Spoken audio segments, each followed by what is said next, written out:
Hey guys, this is Tara with Kittens, Weights, and Tarot, and today I'm jumping in on a VR to Wayward Sun and Cape Cod Creatures. They did a live chat and they came up with hashtag tarot pets. The hashtag is 5 questions plus a little bonus question where I get to show off lots of decks for you guys. So let's go ahead and jump into it. Question number 1 says, have I ever done a reading to communicate with my pets or used any other method of divination such as a pendulum? I have, but I do feel like, I don't know, as I'm looking over at Wally pulling out sharper claws, that that I'm pretty in tune with, you know, my little Puma, even our old cat Presley. I feel like that the longer you're with an animal, or actually the longer that you're around animals in general, that you can kind of just like intuitively feel like what they're thinking or what they're feeling, or you know, at least I can. Well, I think a lot of people can, you know, that if you just kind of like tune into that animal, you kind of feel like what's going on. But I have used, just for fun, tarot cards and oracle cards, just like, Wally, what do you think about this? Should I do this or should I do this? Or Wally, what are you thinking? Should we play with the red meese or should we play with your little thingy on a stick? You know, so it's just like little silly questions. I don't think I've ever asked them anything deep. That's more like, I don't know, maybe a telecommunicative kind of thing, where it's like, you know, if I really have an issue, I might just like be talking in my mind then, with my little Puma on my lap. But it's more just been fun stuff if I use tarot oracle cards. I don't think I've ever used a pendulum with that though. Question number 2. Do I practice meditation, Reiki, or other forms of relaxation with my pets?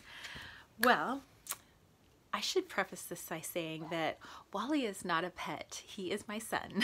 He is my fur baby. But yes, if I have I practiced meditation or Reiki or anything like that with my fur baby? Yes. It's funny because whenever I do, because I have my nightly meditation, I do a little bit of meditation in the morning, but I always have my meditation that's a little bit longer at night. And when I get in the bed, you know, I cross my legs and I'll usually like have one of my bigger stones in my hands, and I start to, you know, get ready for meditation. And like Wally, just wherever he is in the house, he knows that I'm getting ready for meditation. He always like plops right in my lap. So now I feel like I can't meditate without him. I feel like he's really calming, especially, you know, the little Puma purr, like that really seems to calm people, or at least calms me. Just like, like I can really get in the zone.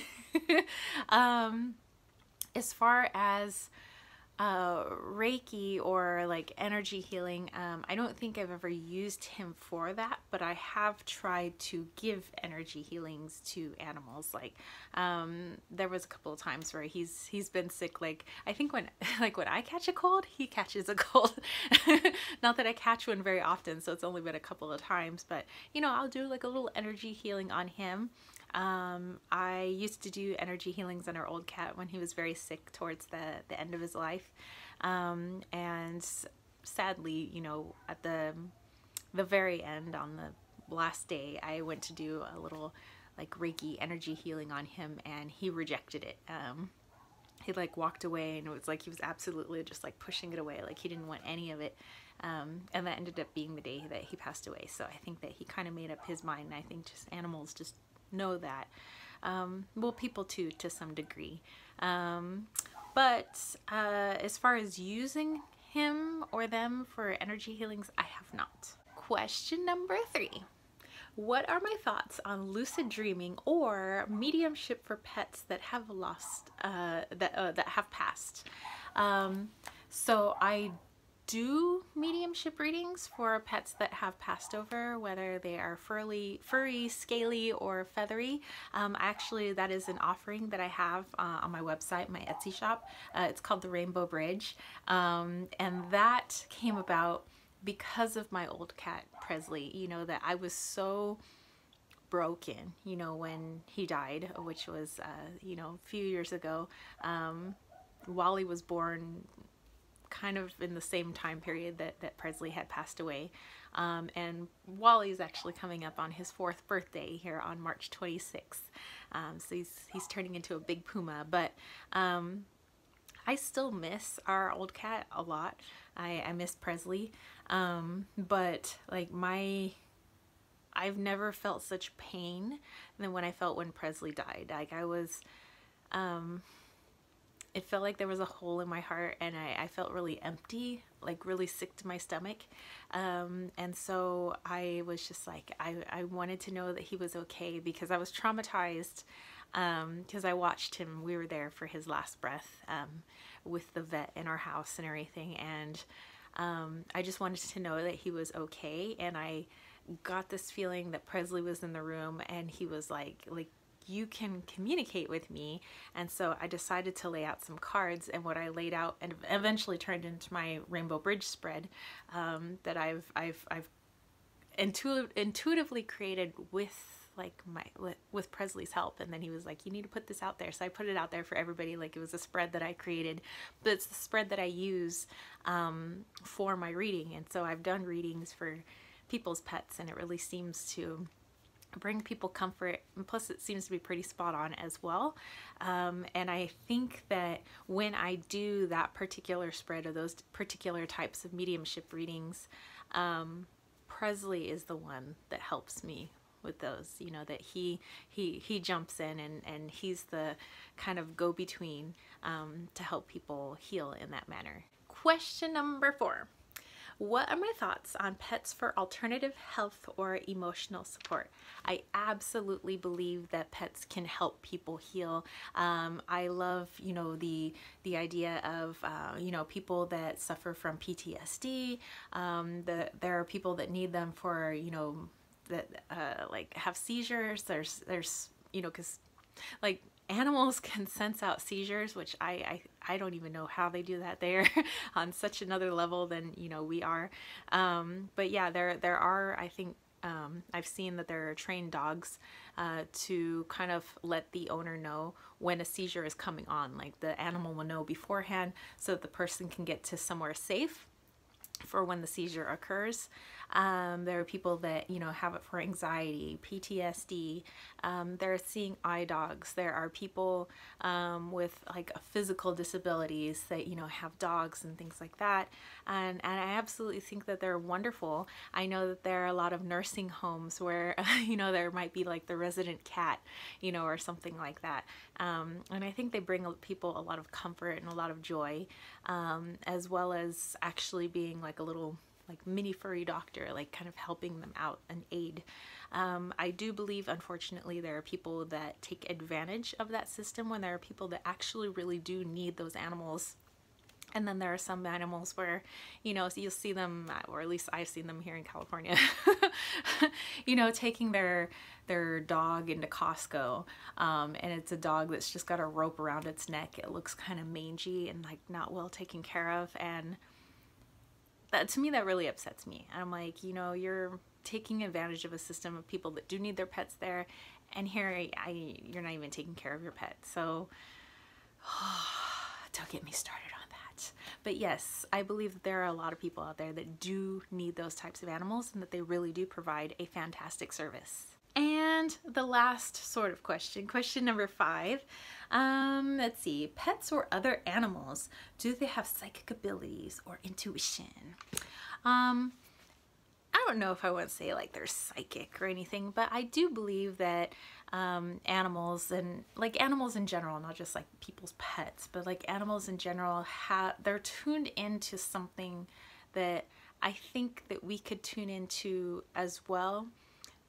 But I think as human beings, we have so many like blocks and walls that keep us from really diving into that other sense, which I think is mainly for survival. It's not like people have some sort of psychic or intuitive sense that makes people special. I think everybody has it. It's just that a lot of people maybe shut it down because they're afraid of it, but I think that it was put there because it was a survival, you know, instinct.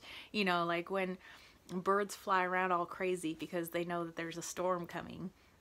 or animal dogs, you'll start hearing them barking and going crazy, and the cat's running around underneath the table because there's an earthquake about to happen. There's like, you know, it seems like animals are tuned into this, the nature, the forces of nature. They know, it's like a warning sign that they feel that, hey, something's about to happen, and it's like they're trying to alert us, and we're like, huh? But I really do feel that, you know, animals are kind of, you know, tapped into that because that's part of their survival. They should know, you know, when some giant disaster is going to happen, because they would want to get to safety. And some people say that they can tune into that too, and I think that's something that we all could. It's just something that maybe we've blocked, you know, unfortunately, as we've moved out of our you know, into safer places. We've kind of shut down that intuitive part of ourselves. I do believe along those lines, that's also the same intuition where the spirit realm are, and I think that animals can see spirit or sense spirit. There are often times where there was one time in particular, oh my gosh, I have to share with you guys. I was sitting on the bed. I was like, I forgot what I was doing. I was probably messing around with my tarot cards. I mean, like, that's such a stretch. But I was sitting on the bed, and Wally was sitting with me, and I happened to look up in front of me, which is our sliding glass door, you know, for the master balcony, and I saw the reflection of our cat walking along the slider towards his what would have been his food and water dish. Like, I saw the reflection, but there was no cat to go with that reflection. Like, I just saw the reflection in the window, and as I looked down, I noticed that Wally was also following that same reflection. And then we heard like creaking on the floor next to the bed, as it seemed like he went and got something to eat and drink, and then he walked past us, and then Wally was like you know, so I know that Wally's tapped into that, and I know that a lot of animals are tapped into that. That's like one of like many examples that I have. But yeah, for sure, I think that, you know, animals are into a sense that we may have shut down in ourselves. And the last thing is kind of like a bonus thing, and that says to share your favorite decks related to pets or animals and how we use them. So the decks that I'm going to show you, I use them for all types of readings. Like, there's no, I mean, I think I have in my collection some decks where it's like a few are just for me, not all of them, but there's like a couple that are just for me for my readings. There's one that I kind of use for like romance readings, but all the rest of them I feel that are pretty universal. I can use them for kind of anything. I mean, they have like different personalities. But yeah, so let me show those to you. There's a lot of them, so I'm not going to pull them out of their boxes, but I'll show you what I have, because I have a lot of animal decks and I have a lot of crystal decks, but mostly animal because that's my thing. My first deck is a newer deck that I got, and that is the Catro cards, the Pookie Cat cards. There you go. There we go. So yeah, I love my Pookie Cat cards, and you can find those on Etsy. I love using playing cards, kind of like tarot cards / oracle cards, and I actually have these little critters playing cards. So it's got like a little animal on each card with a little brief description of the animal, and I got this when I visited Yosemite. I also have the Power Animal Oracle cards. I have the Creature Teacher. These are, this is a round deck. I think the only round deck that I own. In here, I have my medicine cards. You guys recognize those backings? So yeah, definitely. I have my Animism Tarot that I also got off of Etsy. I have my Way of the Horse Oracle deck. Comes with a ginormous book, by the way. This is really awesome, especially if I am so into horses. I have my Animal Totem Tarot. I have my Wildwood Tarot, which I know has human beings in it too, but it's got a lot of animals and nature, which I love. I have the Cats Oracle cards. Like, how do I not have cats? I have the Animal Kin Oracle. I have the Wild Unknown Tarot, and I also have the Wild Unknown Animal Spirit. I have the Spirit Cats Oracle. This was an indie deck. I take it back, I have two round decks. I have the Pookie Cat Runes. So I have the Pookie Cat Tarot, and then I have the Pookie Cat Runes. And this one I actually got in a trade. I have my Tarot of the Pagan Cats mini edition. In here, I have my Mystical Cats Tarot. There's the backings. Oh, start off with the little Siamese. We're all kind of familiar with this one. I have the World Animal Dreaming Oracle. Getting into my Ted Andrews decks, I have the Animal Wise Tarot and his Feathered Omens. Okay, and these next two decks are actually free online. All you have to do is download them and print them out yourself. And that is the Pusheen the Cat Tarot deck and my Lisa Frank Tarot decks. Got a lot of very colorful animals. All right, so that's it. That's all my animal decks. I do have other decks that have animals in them, but these are all the decks that are like mainly geared towards animals or very animal heavy. So yeah, like I said, I use them all kind of for all the same purposes. There aren't some that are just specifically geared towards this or that. I feel that they can work well. They're universal kind of for any questions. I thought this was a really fun tag. Thank you Wayward Sun and Cape Cod Creatures for creating this. Those two are awesome. I will link their live chat that they had down below. Definitely go check that out, check them out, and check out their content because they're both two really cool chicks. And yeah, that's it for me. Let me know if you guys have any questions or comments. Put that in the comment section below. If you guys dug this video, don't forget to give it a thumbs up. Don't forget to click subscribe, and don't forget to click that notification bell for more videos just like this. And if you guys want to catch a reading with me and any of these decks caught your fancy and you would like those or a particular deck to be used in your reading, just let me know upon booking. The link to my website and my Etsy shop are down below. You can head to either or to catch a reading with me. If you go to Etsy, it's Kittens Waits Tarot. My website is www.kittenswaitsandtarot.com.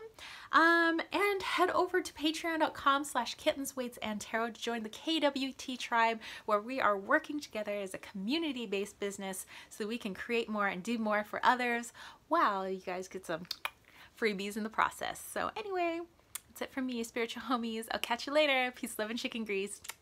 Peace out.